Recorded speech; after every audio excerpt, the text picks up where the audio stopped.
Well, it's Christmas time again, ladies and gentlemen. Yes, that special time of year where parents feel inclined to tell their children all about some fat, jolly bastard who drives around in a sleigh pulled by 8 demented reindeer dispensing presents, while they themselves go to office Christmas parties and tell their jackass bosses what they really think of them. Hey ho, it's Christmas time and all the angels sing. Beer, booze, and cheap red wine and all the joy they're bringing. I know you're still mad I left you naked on a copying machine. But if my wife had found a snare, she'd string my balls to the tree and sing. Hello and merry two-a-crossmas. Welcome to the Christmas special of Two Across, where two friends sitting on opposite sides of the Atlantic catch up over a crossword. My name is Theo in London. And I'm Rob in Montreal. Now, Theo, which of us is closer to the North Pole geographically? Oh, there's a good question. I'm assuming you, based on the volume of snow you get every year, but that might not be correct. I think we're spiritually closer, and the landmass I sit upon has more ready access to the North Pole, but I believe you are actually technically closer. Well, there we go. So I am the closer to Santa's aura than you, which is probably about right. That's how it feels today. I feel pretty far from Santa's aura right now. Well, we have donned our Christmas hats, which listeners can't see, but we are making the special effort because this is our first official Christmas special. So, we wanted to push the boat out. And speaking of which, thank you for that intro music, Rob. Fantastically festive. Tell us about the song. Yes, Christmas time. So that song was written, I think it was my 4th year of university. It's quite old. I think that might be the first song I ever wrote, just as a sort of joke to play for friends. And then years ago, I had a band. I used to play in a sort of bluegrass country band. And we decided to make a good recording of it. And we knew someone who had equipment and the very early days of digital recording. This would probably be about 20 years ago or more, I think. Anyway, so we recorded it in his little home studio. And then we sort of put it out to friends and family. This is really before streaming. People were still doing Napster and stuff. And we actually, a friend of mine, the guy I was playing with, is quite brazen. He's quite a charming fellow. He's in sales for a reason. But he marched it into the radio station here in Montreal and handed it to the guy at 5 a.m. We ambushed the morning anchors, and he said, "Here you go. Here's your favorite Christmas song." Wow. And anyway, half an hour later, it was playing on the radio. It was quite incredible, which is sort of Montreal's biggest English language radio station. So it enjoyed a few years of being played on Montreal's Chom 97.7 FM. And every sort of few years, I'd get a call or a text from someone. They'd be like, "I'm in my car. I just heard your song, man."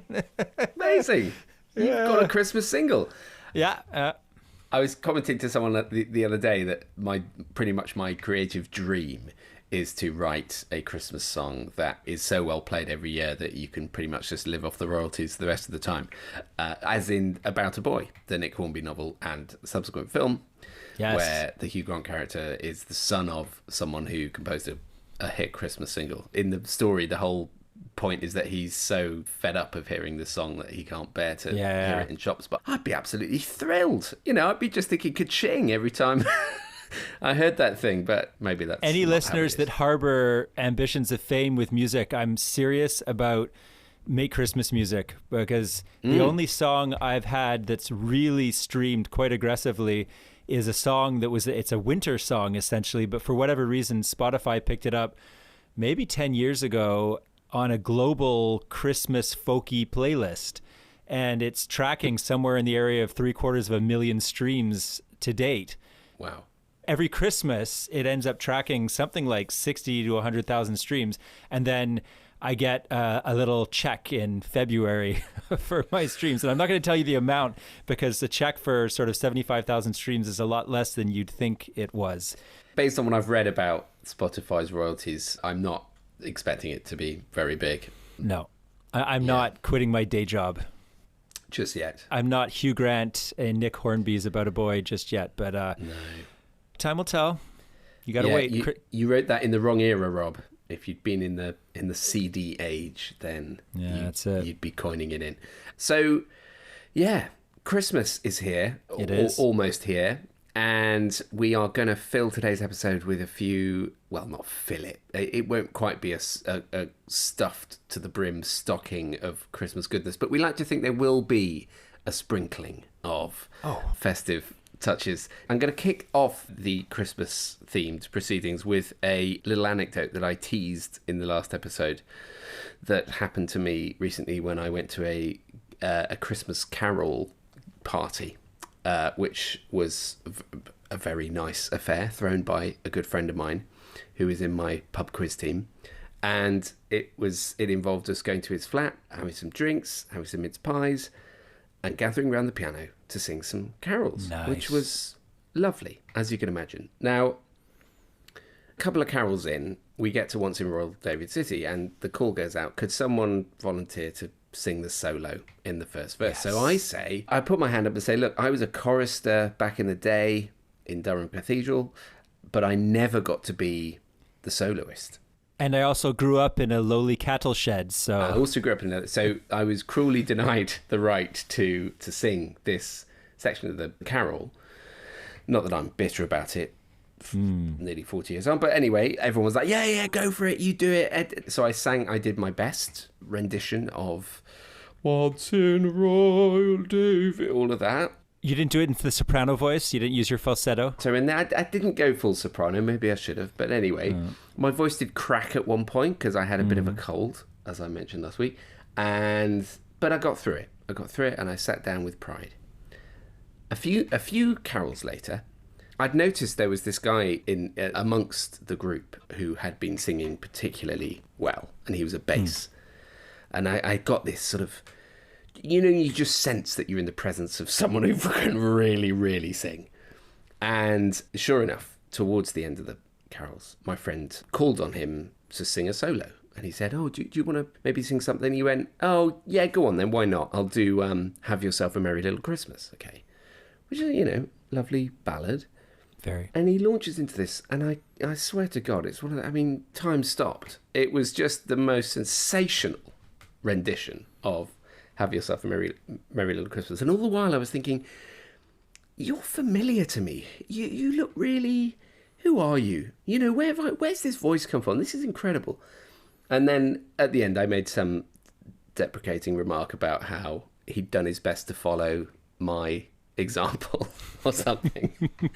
Actually feeling like I really should not have volunteered to sing that solo, considering the level of talent that was in the room. And then I went up to my friend and said, that guy, wow, that was one hell of a voice. And he said, well, he's been in Hamilton.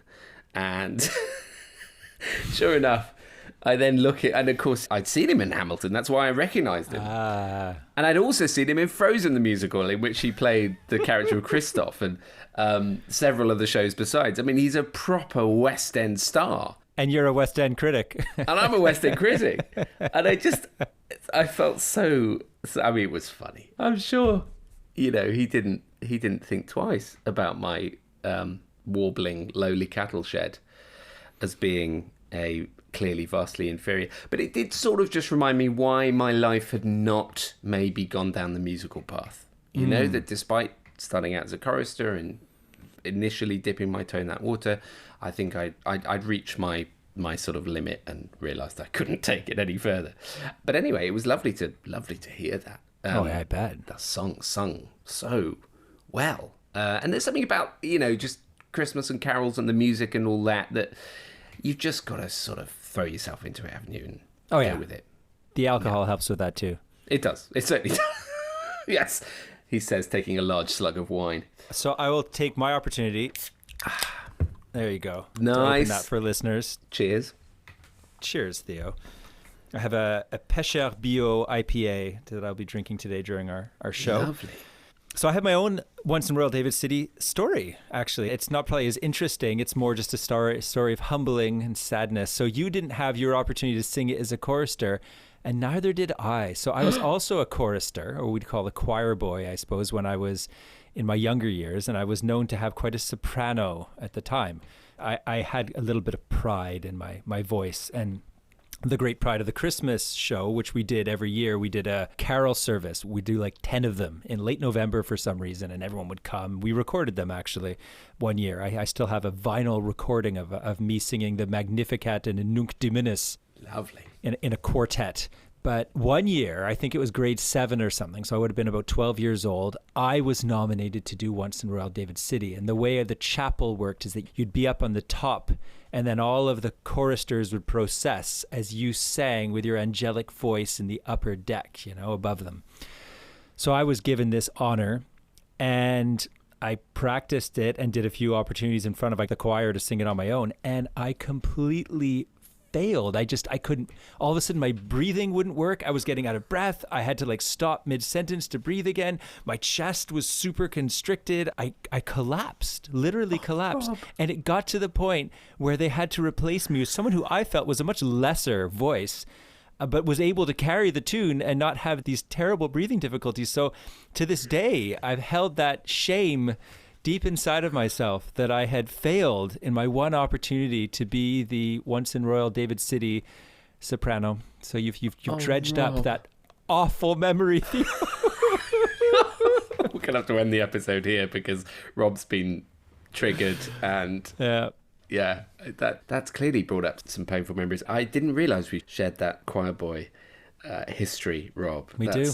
That's really interesting, and I wonder if there's something in the fact that we both have Once in Royal David City trauma that has bonded us together. That actually somewhere in the middle of all of this friendship, there is a kind of shared origin story that goes right back to our choir boy days, because they were very formative days. Yeah. And I really understand your situation, and I'm sure if I'd ever been given the honour, I mean, I would say that at least you were given the opportunity to then subsequently squander your big moment.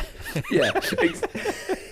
Better to have loved than lost. I never got that far, and always felt embittered about it, and still to this day when I hear the carols from Kings on Christmas morning, and there goes that lucky 8-year-old with his big moment in the sun, I just think, never got it.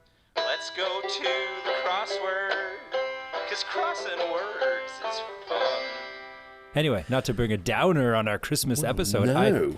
I believe we have today, if I'm not mistaken, a festive crossword for our friends at home. So we scouted around for a crossword that was suitably Christmas themed, and they're actually very, very hard to find, because most of the Christmas crosswords you come across are so insanely easy that it just wouldn't really make for good listening on the podcast. And I'm not saying that in a kind of self-aggrandizing way. This is literally clues like an abbreviation for Christmas, 4 letters beginning with X. And you're thinking, I'm not sure this is going to drag out for the whole half an hour that we need. No. So what I instead have come across is a Guardian quick crossword, as we tend to do in our weekly episodes. And it dates from a couple of years ago, and it dates from Christmas Eve. And it is mostly, but not entirely, Christmas themed. So there are some nice clues in there around carols and foodstuffs and that kind of thing, which I think should do the trick. So why don't we do that? And as always, listeners, you're very welcome to join in and play along if you'd like to. Grab yourselves a glass of mulled wine and a mince pie and don your best Santa hat, and let's do this together. So it's Guardian Quick Crossword number 16,422, which is from the 24th of December 2022. So again, we are time travelling this episode, and I don't know if this means, well, it probably does mean that we're jumping back to the previous setter, who I believe, if the comments are to be believed, has changed since this time period. So I don't know if that means it's easier, harder, more arcane. I've no idea. We'll find out. We'll see if he's channeling Scrooge or if he's channeling Santa on the 24th of December, Indeed. 2022, as it were. So this is a post-pandemic crossword. So we're not going to be tarred with the nastiness of that period in life. I think that the world was emerging out of the pandemic. If we recall ourselves 2 years ago, there was hope on the horizon. There was hope on the horizon. I have pretty fond memories of 2022, I think. Yeah. Partly because I quite like saying 2022. It's very alliterative, as it is. Years go. So shall I start the timer, Rob? Yes, sir. For 30 and I will minutes. start telling listeners how we do this thing for those who are joining us on Christmas for your very first Two Across at the very end of our full first Two Acrossing year. So thank you for being here. The number, as Theo said, is 16,422. You can find a link in the show notes. We do these crosswords sight unseen. We have not seen the clues before. We give ourselves half an hour to solve it. Today we're going to get lost in all manner of festive tangent, but we will try and round it out at the end, wreath-like fashion, in a successful Christmas crossword, gift-wrapped and placed on your Christmas lap, ready to enjoy your glass of mulled wine, mince pie, and other such Christmas delicacies. So, Theo, do you want to start us off with a clue of your choosing? Well, this one across fits very nicely with our preamble chat, because the clue is simply Christmas Carol, and it's 435. It's not Once in Royal David City. It is not. Nor is it Melikaliki Maka. Or Ding Dong Merrily on High. No. It could be Hark the... No, because Harold wouldn't The fit. is definitely in the middle, and I think I have a sense of what it is. I think I know as well. Is it our old friend, Deck the Halls? Fa la la la la, my friend. Or as they'd say in New Zealand, Dick the Halls. Yes, indeed. So, a shout out to our New Zealand listener. I mean, I say listener singular because I do believe we have a single listener in New Zealand. So I think we just lost our single New Zealand listener, Theo. yeah, that's it. Oh no, what have I done? At Christmas of all times. Terrible. The cheapest New Zealand joke you can make. It's like saying that Canadians say a boot. I know it is. Which, by the way, I have restrained myself. We are now on whatever we are, episode 34 or something, and I've never mentioned the fact that Canadians say a boot. I've never goaded you into saying that word. It's been an ever-present elephant in our room, and yes, I'm glad it's finally been addressed. It's emerged. It's come out of the closet and realized that it doesn't say a boot at all. It says a bout. Indeed. But for some reason that became a boot, and I'll never know why. Okay, I'm not bitter. Let's move on. 4 down is a very Christmas-themed stinging insect. Did you ever get stung by one of these on Christmas, Theo? I'm suddenly realizing this crossword actually only has about three festive clues. Oh, that's okay. No, we're going to make all of these festive. This is the festivest stinging insect. This is the challenge. They tend to emerge from their nests on Christmas to sting the young ones in their beds with the visions of sugar plums and wake them up quite rudely. It starts with H. It is 6 letters long. A stinging insect. Do you have these in the UK? Know. Yeah. It's a very large bee, essentially. I believe it's in the wasp family, if I'm not mistaken. Yeah. It's a hornet. A hornet. Yes, we do have them in the UK, but mercifully quite rarely, I would say. Well, we don't want to stir up a hornet's nest amongst our listeners, especially those who have been stung in the past, and start triggering them, as we've already triggered our listener in New Zealand. This is terrible, Rob. We should have had some warnings at the top of the show. I know. Yeah, another very festive clue here. 5 down, piece of torn skin. 8 letters beginning with H. Like what happens when Santa goes down the chimney and catches himself on a loose piece of brick. It must happen all the time. People don't take care of their chimneys these days, Theo. No, they it's just don't. A fact. No. I also think there must be so many annoying chimney balloons in the way. Yeah. You know, has to just pop them, probably. So, I have no guesses for that, Rob. A piece of torn skin. I mean, hanging something, but it's only a single word. I think we're going to have to fill in the blanks. And let's just... It may not be Deck the Halls. So... Yeah, it's true, actually, because Hornet does fit, but nothing else does. Like, we have Lord, which is 5 down, starting in L, if it is Deck the Halls. Lord.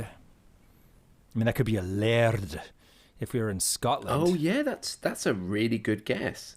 But it's a weird clue. It's a weird clue. If the answer's lead and the clue is law, I mean, that's odd.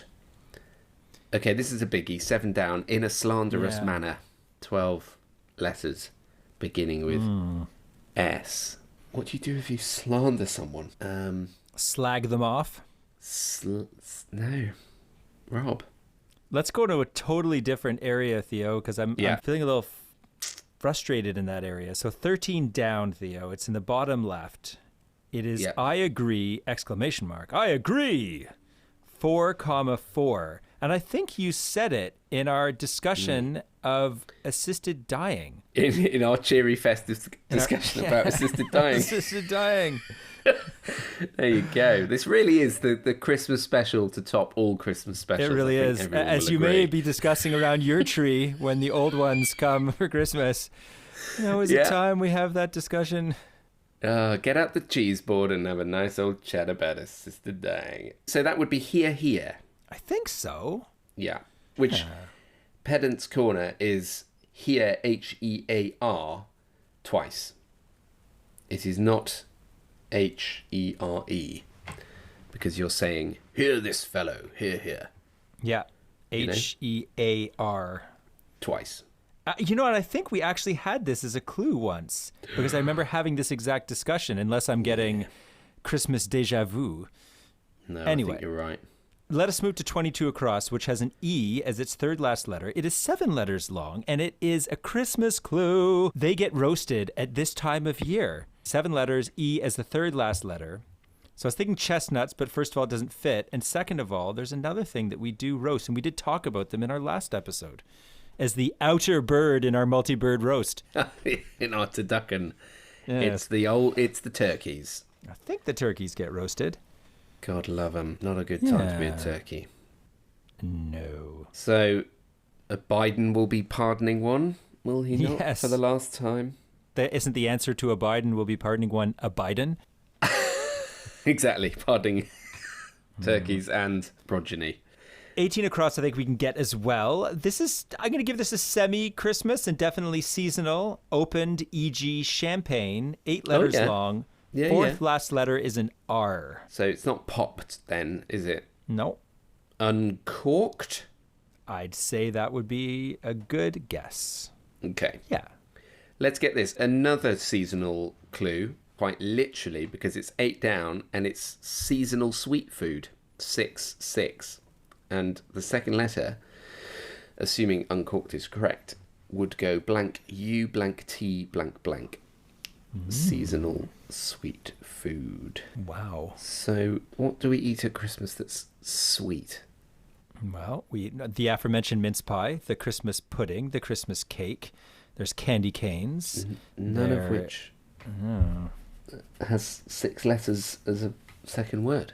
I think the Germans like a little marzipan. They do, yeah. Yeah. No. Unless, of course, it's not the Christmas season, but I don't think people use the word seasonal to mean anything other than the most wonderful time of the year.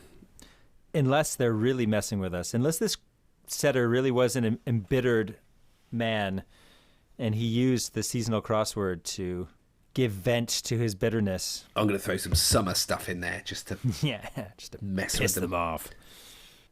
Oh, Rob. Yes. This is interesting. If you look at 24 across, it's a clue that we had, was it the week before last? It is, yeah. And the clue is caveats, 12 letters. Yes.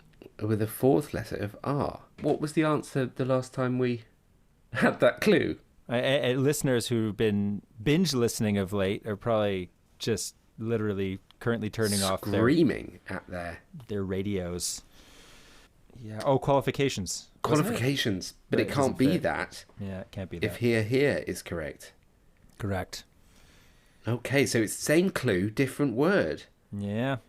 Ooh, this is already... I don't like this feel of this, Rob. Well, this feels bad, but let us cork that bad feeling and press on. 19 down, they present seasonal greetings. C space R and then 2 spaces. That's pretty straightforward, isn't it? Cards. Oh, yeah. So I was stuck with people. Well, I wasn't like, able to see it as... Well, carol would fit as well, but I think... But that would be singular, so I don't think that works. That would be singular. And people named Carol, there's many of them who aren't at all into presenting seasonal greetings. Some of them are quite curmudgeonly. Well, they're probably so fed up with people making jokes about Christmas carols. You know? Yeah. They're sick. They hide It's the whole Christmas season. Carol. So, which does imply, assuming cards is correct, then that means uncorked and turkeys are both correct. So this caveats now has a third letter of S. I think I might have our caveat. I think it is reservations. Yes, Rob. And we could say that's a seasonal thing because a lot of people get reservations this time of year at restaurants to take their loved ones for food. Yeah, very seasonal. Very seasonal. Yeah. So seasonal sweet food. The second word, is which probably is butter. 6 letters, is... brandy butter. Brandy butter. Well done. Does that make an appearance on your table, Theo, at Christmas? Yeah. I can't have Christmas pudding without brandy butter. It's just not the done thing as far as I'm concerned. So Isabel is not a big Christmas pud fan, and Christmas pud is a fixture in our house. My mom's been making it all my life, and she made it with a recipe that I think she got from her mom, suet and all, often lovely. made 10 months in advance and then left to sort of molder downstairs. Yeah. And the only way she can stomach it, and stomachs it well, is with healthy heapings of brandy butter, which she absolutely loves. So brandy butter was the savior of Christmas pud. Brandy butter is one of the great condiments, if it can be called a condiment. And it's one of the few foods that we eat at Christmas that I think, why don't we eat this more often? Most foods we eat at Christmas, I think, why do we eat this at all? Frankly. I think it was the British Cardiologists Association that ran a smear campaign against it in the 60s or something. Yeah, it's not great on the old cholesterol count, is it? But it's so delicious. It's such a good combination of things. So yeah, more of that, please. Yes, sir. We're going to maybe do some New Year's resolutions at the end of the show, but maybe that could be one of mine. Eat more brandy butter. Just more brandy butter in my life, generally. Yeah. So 14 across is an odd one. It is an odd one. We've got a couple of odd clues in this crossword. This clue is Y. The letter Y. Say. 6 letters beginning with Y. Yeah. From brandy butter. I know. So I don't like it. I don't like it because my thought would be letter. Yeah. Which would fit with the penultimate letter being an E. But that would discount brandy butter. Yeah, but I think brandy butter fits because there's quite a cheeky clue, which is seasonal, 11 across, and it starts with the letter N, if brandy's correct, and it's coward. 4 letters long, starting with N, or time for festivities. Oh, that's lovely. As a theatre aficionado, a little mention of Noel Coward. Yeah, Noel Coward. I thought you'd like that. I do like that. So, moving swiftly on, 3 down. This takes us back up to the top. Another party's... doing this to us? Well, I know. I just can't resist it, Rob. You love your Ks. Another party's first and current leader. 4 letters. Beginning with K. Another party... no. Oh, see, this is weird because 9 across is party leader, which is starting with R, 5 letters long, and then 3 down is another party's first and current leader. Do we think this stems from 2022? Do we think this is, current at the time? Dear. They don't tend to go too current in crosswords, but who knows? No, but I can't think of... There's something in that clue that we're not quite clocking onto, I'd say. Let's stay down. I think going up right now is a problem. Because I think we need to sort of get enough things to make sure Deck the Halls is right.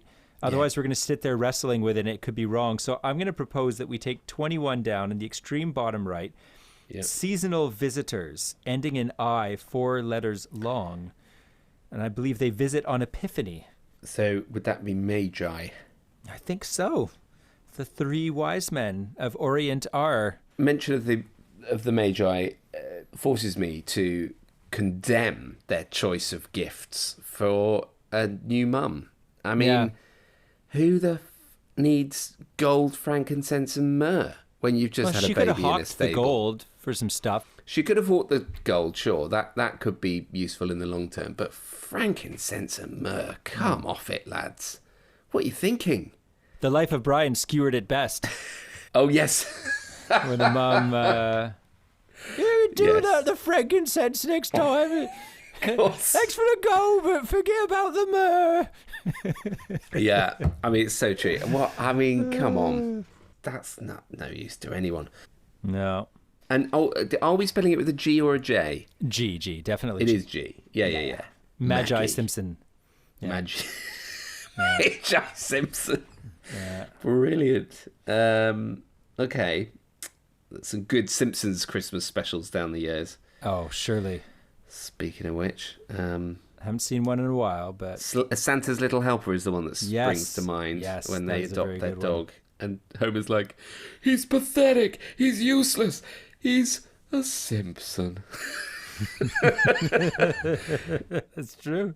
Yeah. So, we of course adopted a dog this year, listeners. You did. One of my highlights of 2024. Theo's little snorer. Actually, no, that I'm lying. The broadcast of the program in which we adopted our dog was this year, but we actually adopted him last year. Wow. Glimpse behind the curtain there. It's his first calendar year in the Bosencat household. Official Christmas with us, anyway. Yeah. Right, let's motor, because we've got exactly 10 minutes left, Rob. Oh, shoot. Okay, now we've got to stop our seasonal laughing, so because we're going to be behind in the scores if we screw this one up. I was going to say, we're 6-all for the series, right, so this is pivotal. Okay. 23 across, treetop adornment, starting in A, 5 letters long. That is not a star, my friends. It is an angel. Oh, interesting. We go star. What do you go? We go angel. We have a very old angel ornament from Isabel's grandparents. So yeah. So that G gives us a third last letter of a 7-letter word for kind of wedding, in brackets, which goes off with a bang, and it ends in G space N. So this is the sort of wedding you have in Las Vegas, for instance. Shortly after getting your bride-to-be pregnant. It's a shotgun wedding. Shotgun wedding. Good. We still, lest I remind us, have piece of torn skin staring at us from 5 down. We'll get there. We'll get there. Seasonal decoration, 15 across, 6 letters long, third last letter of S. A gaudy seasonal decoration. Oh, tinsel. Which I learned apparently used to be made of strands of silver. And I think that wasn't for the laity. They did things properly in those days. They did. Yeah. Yeah, you wouldn't shove that in the attic for 11 months of the year, would you? Certainly not. You'd be robbed. Put it in the safe. Yeah. Right. We're still this, again, in a slanderous manner, also staring at us. But let's go 20 across. Alternative to meat. 4 letters, second letter of O. No. Tofu. Oh, tofu. Yes. Like lovely, a tofurkey, which maybe some of our listeners are eating around the... Tofurkey. Yeah.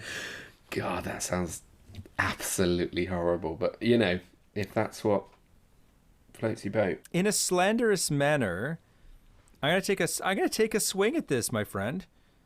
Go on, swing away. I think, because just so readers or listeners remember, it is 12 letters long. It now starts with the letter S. The 7th letter is an L. We have U as the 9th letter, and then another L as the 11th letter, and it's 12 letters long. So if anyone was able to piece that out in their head based on my description, congratulations, because I don't think I was even able to. In a slanderous manner, I think it might be scandalously. Oh, yes. Nice guess. And now we have Theo as a chorister and as a lover of music, 10 across, starting with R, ending in A, 7 letters long, a piece of music. Oh, Rob, this is where you're going to We could potentially ignore the R if Hornet's wrong and we completely messed up on the Deck the Halls. And it's not cantata, because that doesn't fit. Or could it be cantata? It could be. Laird is wrong. That was whimsical, but I think you wouldn't put Lord as the clue for Laird. I mean, if it's a cantata, then we know that our Deck the Halls is definitely wrong. And then our stinging insect would have a third letter of C, a 6-letter long word with a third letter of C. And I can't think of a stinging insect that's... I think that had to be hornet. Yeah. Oh, hang on. No. I was thinking, could it be oratorio? But that doesn't... Yeah. No, it's got to end in A. A piece of music starting in R potentially and definitely ending in A, or potentially ending in A, but ending in A for a singular piece of music, given the Italian terminology usually used for music, is probably accurate. And a round doesn't work. No. A rotonda? Redonda? A rotunda. Redonda? Isn't that like a... Redonda, possibly. I don't know. Can we get 12 across, which is dancer, say, 8 letters. Second letter, well, if hornet's correct, second letter of E, final letter of D. 5 minutes left. What about 2 down, just moving over to the other outstanding clues. 2 down, e.g. Chinese, 7 letters. Yeah, I'm not getting that either. I feel like at this point we've got to accept Deck the Halls. Because we don't think we have the time. I agree. Let's just assume it's correct. So, e.g. Chinese, starting in E. Eastern? Oh, Eastern. Yeah, sure. That fits, does it? Yeah, it does fit. And then that also fits with Noel. Party leader would be starting in R space S space. Because that could be Rishi. Oh, okay. If it is current to 2022. Rishi. Okay. Oh, Rishi and Kia. Oh my Isn't gosh. Yes. Yes, and then Deck the Halls is correct. Yes. Okay, it's good. Rishi and Kia. Right. Wow. Okay, cool. Let's keep moving then. Not seeing this Y say 6 letters. No, I'm really not seeing Y this one. blank N blank E blank. I mean, I was thinking yanked because it's Y space N space E space. So yanked could fit. Yeah. How does that relate to Y, say? I don't know. Oh, well, shoot. Because I was going to say like on the Yankees logo, NY, but that's New York. I mean... Yankee? Maybe. Just Yankee? Why not? I don't think it's right, but we No, haven't got anything else. We've got no time, dude. We've got 2 minutes, 22 seconds to get... Okay, dancers say is... Oh, shoot. I think our thing is wrong because I think dancers say is a reindeer. Oh, my word. It was a hidden seasonal clue. So scandalous is wrong, dude. Shoot. Oh, squareless or there's something like that. Isn't there like a... Scurrilous. Scurrilous, thank you. How do you spell that? RRIL. It could even be a double L as well. Okay, let's think about this. Or you could do scurrilously. No, it's not a double L. Scurrilously. Yeah, SCURRILOUSLY. Scurrilously. Yes, that fits. Now, our piece of music now ends in U. It's R ending in U, 7 letters long. We also have piece of torn skin. Could it be like a hangnail? Hangnail. Hangnail. Yes. Piece of torn skin. Okay, and then we've got R space N space space space U for our piece of music. And then Lord is L space space space E. And then we've got last one is entertaining 2 female companion. Space E space S space A. I have no idea. That's another weird clue. Entertaining 2, the number 2 female companion. Yeah. That's messed up, dude. I don't get that at all. But I said a redondo. Like, isn't there something like that? Oh, I know, Lord. It's liege. My liege. My liege. Yes. So it's R space N space 2 words, 30 E space seconds. U. R space N space E space U. What about a rondo? Sure. Help me rondo. Help me rondo. But how do you spell that? Well, the French way. EAU. Oh, yes. Oh, Rob. Yeah. Okay, entertaining 2 female companion. Okay, entertaining 2 female companion. Space S space A. Entertaining 2 female companion. A Mester. Meister. Meister. Okay. It would have to be Meister ending in A. Yeah, I know. Well, it would be a What Meister the if it was hell a is man. that? Entertaining two female companion. I have no idea. That was such an exciting climax to our Christmas special crossword. I think that is our closest yet. I don't Fail. think we've got it because I don't think Meister can possibly be correct. But We had to put something in. that is such a good effort, considering how far back we were. And it was a genuine joint effort. It felt, I think it was, we managed to sort of lead each other to almost glory. And I meant to mention that clue earlier, entertaining two female companion, because it struck me as very strangely worded. Using Yeah. a two, the number two in place of the word two. Yeah. I looked at 2 down, which is Eastern, to see if that would help us. Like, oh, I know what it is. Oh, don't. It's a geisha. I'm livid. Entertaining Eastern female companion. Two was the clue. It was 2 down. Oh, dude, I think if we'd had a little bit more time on that, we would have had it. Missed it by 1. Oh, so Of course annoying. it is.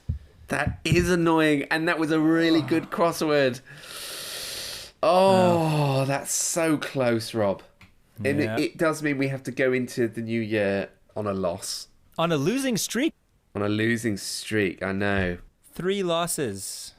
I think we're wittering on too much. We need to really knuckle down next time. That was the Christmas bon ami that just messed with It was us. the bon ami. It spoiled it. Do you know what, as well? I started the clock at the beginning before you started giving the rules. So that took up the first minute of our time. And I should have just paused it. I should have said, I'm not going to start off. But I didn't think it would matter. I thought, it'll be fine. We'll make up the time. We'll nail this. But in the end, that minute probably is what denied us a victory. It was the difference between a Meister and a geisha for us. A Meister and a Geisha. There you go. Yeah. Right. I'm going to check our final check all of the year and see how we've done. And we are all correct with Geisha. But of course, that is not what we put. So we can't award ourselves the win. But nevertheless, Rob, that was a brilliant Christmas crossword. And I'm glad that the Hall guess was right. I am glad about that. Because, Yeah. that would have really thrown a spanner in the works. I think so. It would have made for a dip in the entertainment value of the episode if we'd had to go back and reevaluate that and It would go have. into a revisionist crossword mode. No one wants a revisionist crossword, for their Christmas listening. Crosswords done, that was fun. Now let's have a chat. And if you are listening to us, incidentally, having snuck away from the family just for a few precious moments to yourself, maybe on a dog walk or just taking some time in a spare bedroom somewhere. Or you're hiding in the bathroom, breathing into a paper bag. Sure. Whichever situation you find yourself in, we send you solidarity and friendship and words of encouragement. You can do this. You can do this. Long out breaths. Yes, soon it will be January and everyone will be back in their respective homes again. So just enjoy these moments as best you can. Yeah. There's a brilliant, I don't know if you're aware of the Twitter trend. Every Christmas, people share photos of their sleeping arrangements, of their festive sleeping arrangements. And they range from people sleeping in downstairs toilets to baby cots that have been set up in close proximity to dangerous chemicals. All of these kind of things that I wish I could remember the hashtag now. I'll maybe sling it in the show notes when I can remember. But is it called Do They Know It's Christmas? That's what it is. Wow. It's hashtag Do They Know It's Christmas. So hopefully that will be going again this year. Or on X, I should say. Boo. And they can't do it on Blue Sky because Blue Sky doesn't really do hashtags. Really? So yeah. How can things trend? Well, quite, Rob. Quite. I mean, I think that's probably one of its greatest strengths. Yeah, maybe. That stuff can't trend. But anyway, so remind us of your Christmas plans because you are not going to be on the other side of the Atlantic for your Christmas, are you? You're going to be on my the other side. I'll be on the other side of the Channel and part of the Atlantic Ocean, part of the Bay of Biscay, I suppose, down in Andalusia in Spain. So we are completely ditching what we did last year, which was try and smash it all in and see both sides of the family and placate all of the people who need placating. This year we decided to placate none of them. So we're going for full Grinch mode. Well, and that's not entirely true because we are importing my mum, who is going to be meeting us at Montreal Airport on Saturday. Importing your mum, I love that. And then we will fly together. I don't know if she's bringing a pud with her, but we're going to fly together across the Atlantic to Malaga. And then we've rented a little place in a little town just outside of Malaga, which just so happens by complete coincidence to have the top rated disc golf course in all of Spain, a 5-minute drive from it. Funny that. Yeah. Funny that. I mean, it's, given the sheer number of disc golf courses in Spain, it was inevitable we would end up near one. Sorry, sarcasm. I think there's 5 in Spain. But anyway, so we're going to do a little bit of that. We're going to do a whole lot of just hanging out in the village and soaking up Spanish Christmas traditions.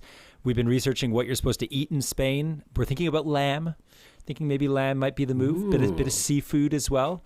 Well, that will be one to remember, I'm sure. I think so. Yeah. You're going to check in with us, aren't you, during the final week, I think so. I think we were planning a record in January. So there will be a report from the field, which I've been very scanty on of late. I've been sitting in my Montreal studio rather than exploring the world, bringing its delights to our listeners. So apologies for that, but I'll bring a little bit of that back in early Jan. You are our roving reporter. Yeah, roving cub reporter. Yeah. I think I still get to be a cub reporter. I mean, it's only our first year of podcasting, so we're still cubs, aren't we? I think we're still cubs. Yeah, we're still green around the gills at this business. I mean, next year the amateur shit has got to go. We gotta.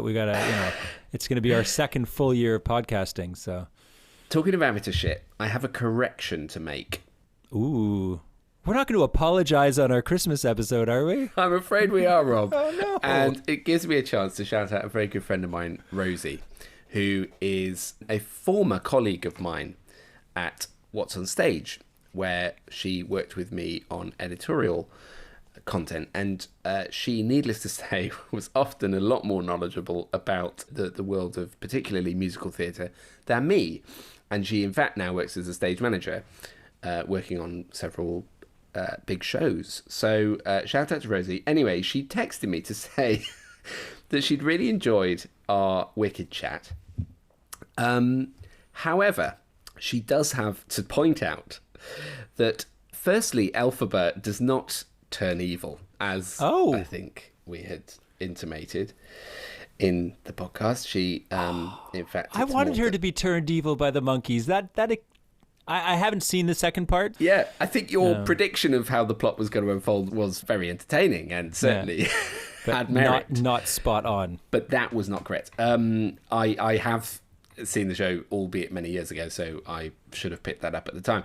Anyway, I myself also made an error that Rosie pointed out. The song, she said, so I had name-checked a song as When I Meet the Wizard, as being one of the quote bangers in the first part of the show. And she rightly points out it's actually called The Wizard and I, not When I Meet the Wizard. So, yeah, thanks for that feedback. And then she puts in brackets, everyone's a critic. So, yeah, shout out to Rosie for that. We love it when listeners pick us up on our many, many, many flaws. So if you would like to do that yourself, please do via our usual channels. Yeah, if you want to spend your Christmas vacation picking apart this and previous episodes and sharing it with us, we would welcome that abuse. Yeah, absolutely. No better way, I think, to spend the long, dark nights of Christmas. Or long, bright nights, if you're indeed our listener in New Zealand. Not that I'm trying to butter them up in any way after my shameless comment at the top of the show. But anyway, our Christmas is going to be spent at home this year, just for something different. But so straight up sleeping arrangements, no putting the youngest by petrochemicals, hazardous flammable materials, or much simpler sleeping arrangements, yes. And just my in-laws coming to stay, so yes, no need for air mattresses or that kind of thing. I've gone quite big this year on decorations, and I've got some new fairy lights for the window, and my youngest has made endless amounts of paper decorations which are festooned around the house, and Lovely. my daughter's decorated the banisters, and I'm trying to go with it this year. I'm trying to really just embrace it and do it properly, so that the kids can treasure that memory of it. And then for New Year, we'll be going up to Northumberland, which is Nice. my oft-mentioned spiritual home. That's where I grew up, and we're going to be back there. And that's where you have your fortress of solitude. And that's where, indeed, or actually not, because we're going to be staying with family and catching up with lots of people and all of that. So not quite fortress of solitude, but it will be very nice. Hoping for snow, probably in vain, let's be honest, because that's not really a thing now. It is here. Well, yeah, it is for you. And I can see actually over your shoulder, Rob, just behind your Christmas hat there, just around your wine barrel is looking very Festive. Very festive, yeah, surrounded by snow and just waiting to be dunked in. How was sauna night, by the way? I don't think you gave us a report back. It was great. Last week's one was a decent crowd. Yeah, it was a good sauna night. Tonight is sauna night, in fact. So in a few scant hours, in a little under 4 hours, I will be gathering again around the sauna fire with friends, which will be nice. I think we're a good crowd tonight. We're going to be about 4 or 5 people. So nice. Be a nice little tilt. Yeah, it's not a big sauna, so when you get 4 or 5 sweaty men in there, it's pretty tight. But we make do. Yeah, do what you got to do for those endorphins. I don't know. Is that what it does? Yeah, definitely. The transition from cold to hot brings a lot of endorphins into the picture. But I've taken to concocting a little Christmas mixture of essential oils to put on the coals. So I have balsam fir and peppermint, which is very pleasing to the crowd. So that's been the favored essential oil combination on the coals in the last 2 weeks, which will again make an appearance tonight. I was thinking of even bringing out like a shot of vodka or something tonight, just a little something, to sort of rouse up. We do need to really schnapps. go with the Scandinavian. You're vibe. completely right. Vodka's not right. Oh well. I did promise at the top of the show we would do some New Year's resolutions. So yes, let's do them. I've got one to kick us off, which is and this is a podcast resolution.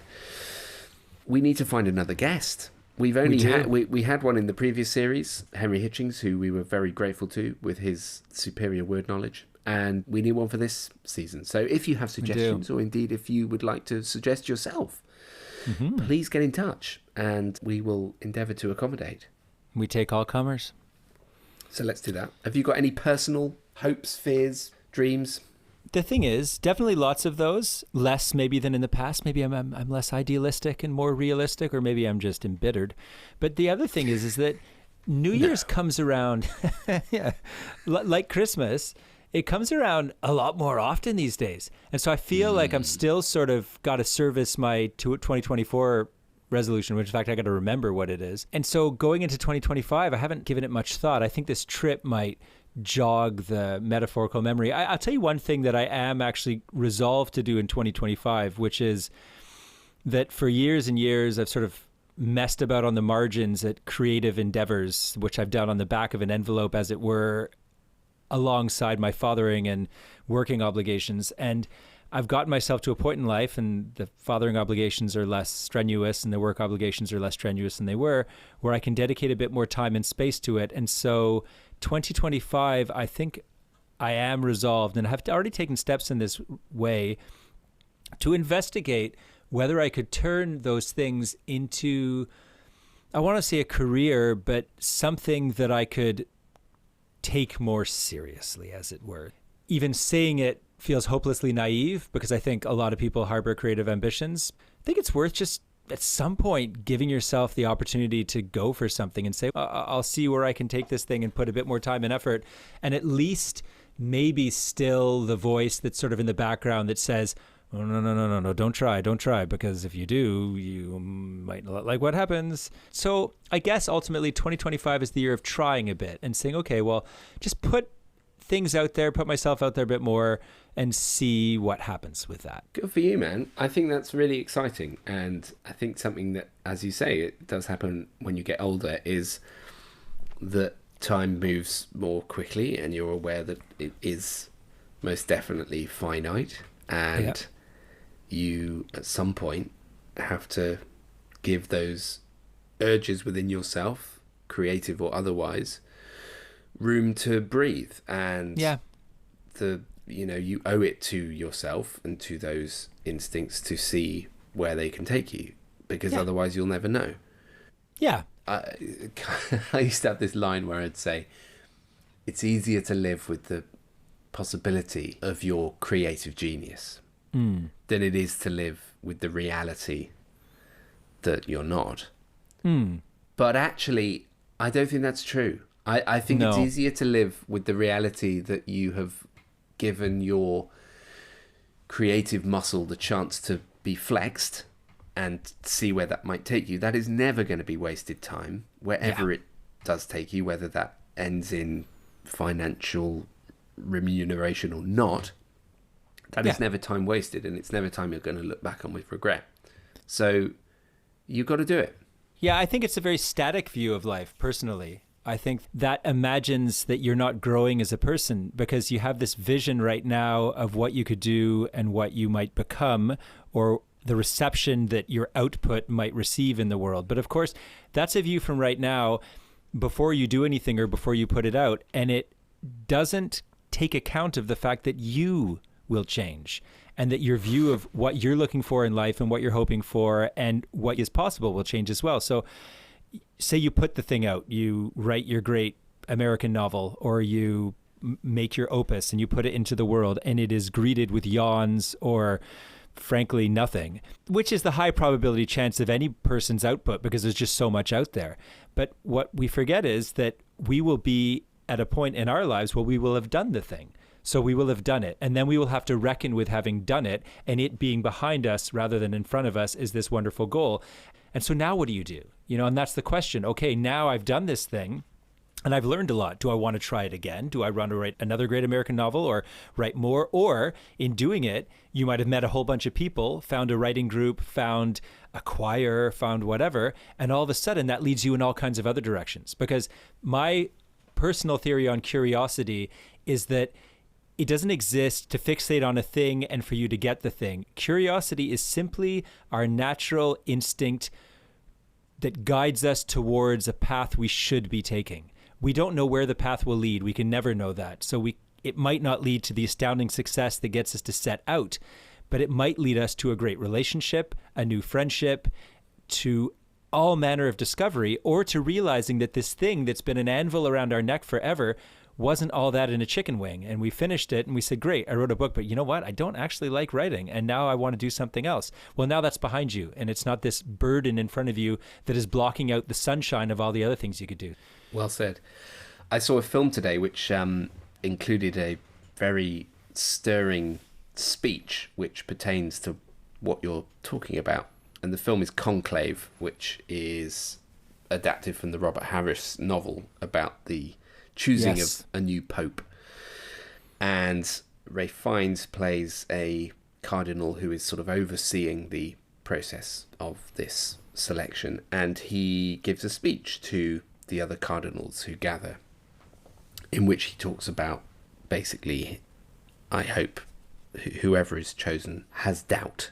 And he talked about the enemy of faith is certainty. That actually you have to embrace doubt, you have to embrace questions and sin and the chance of rehabilitation. It's a very eloquent speech that I would highly recommend watching. I mean, I'd recommend the film more widely, but particularly this speech really struck a chord with me. And I think that pertains to kind of creative endeavour as well.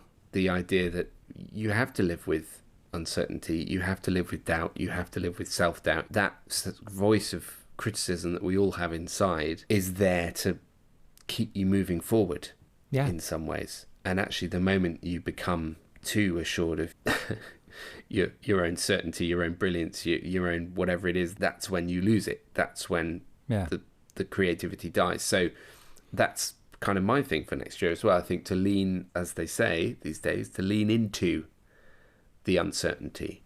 Yeah. So do you have a concrete resolution for that, or is it a... I'd like to try and start another book. The next book I'm thinking about drafting is actually a non-fiction book. And from everything I read about... I think you talked to me about something about being a critic. Well, it's more to do with being an audience rather than being a that's critic. right. And, That's and right. the sort of philosophy of what it means to be an audience. And that, I think I need to work towards getting a proper proposal written for that and seeing if I can get any interest around it and, sort of put active steps in place to move towards that one day becoming a real thing rather than just something I occasionally talk about to people. So, yeah, that's on my list, I think. Nice. In a professional sense. In a personal sense, I need to cut down on my midnight cheese snacking, which has become worryingly habitual. When you just get into a habit with these things, just like drinking coffee in the morning, your body gets used to having its little bit of cheese before it goes to bed, just a little bit from the drawer. Oh, a little bit of cheddar's not going to hurt anyone. But actually, over time, you think this isn't a good habit to be in. Come on, mate. You're nearly 42. You need to you need to stop subsisting on a diet of 60% dairy products. So, as anyone who knows me will know, I love cheese, and Christmas is obviously a very happy time for me, partly for that reason. But I need to take that in hand a little bit. I need to find a little more self-discipline. I think it's part of the problem of working from home as well. Yes. Where you're always in just a couple of sort of steps away. I work in the kitchen as I work at the kitchen table. Yeah. So you're only a couple of steps away from, snack oblivion. And in my case, that snack invariably is a slice of cheese. So I do need to cut down on that. I often explain to my wife as I point to the dog and I say, imagine if he could feed himself. This is the challenge I'm facing. Imagine if he could just wander to the treat cupboard, open it up, take his treat out, and pop one in his mouth whenever he wanted.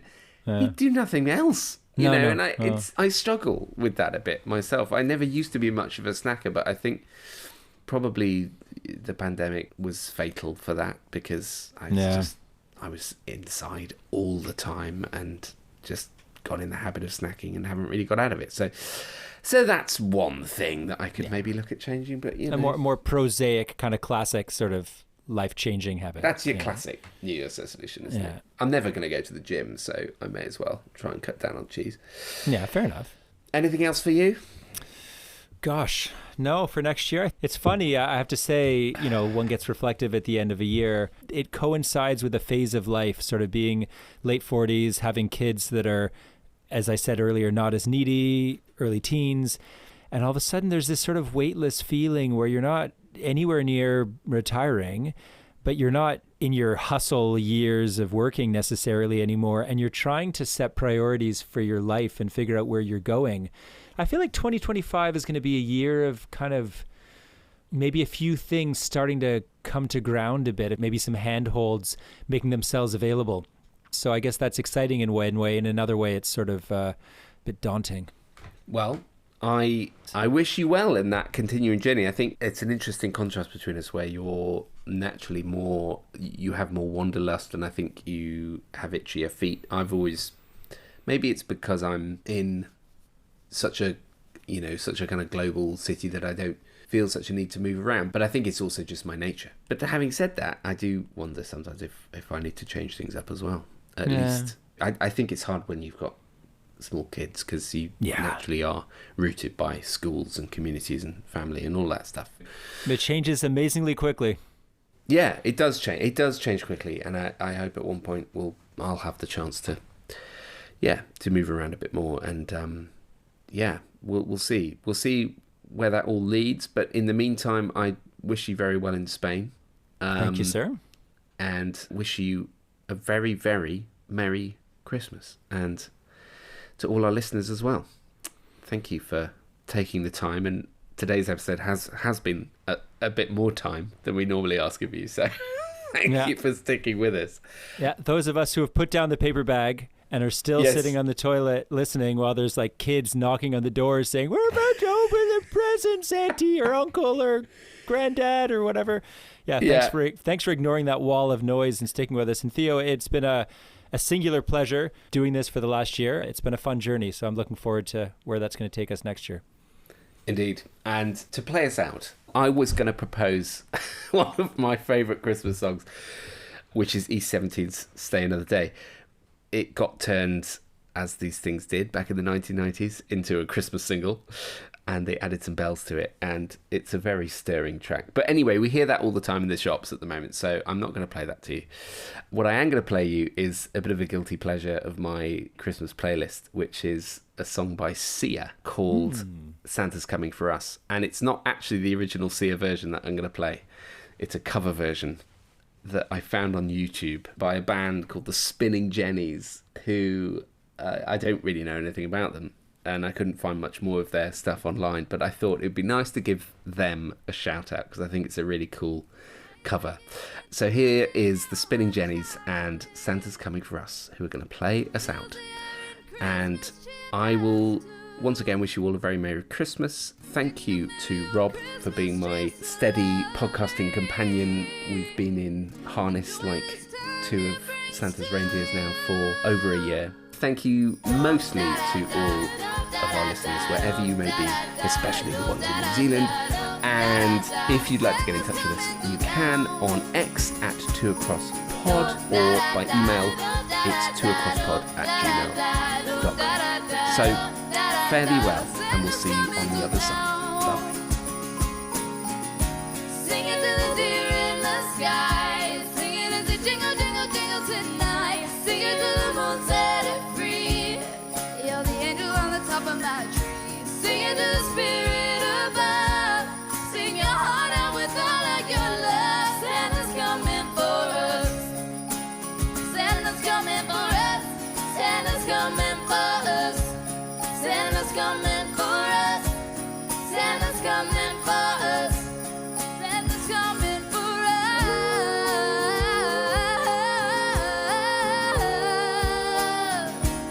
Oh, Santa's coming for us.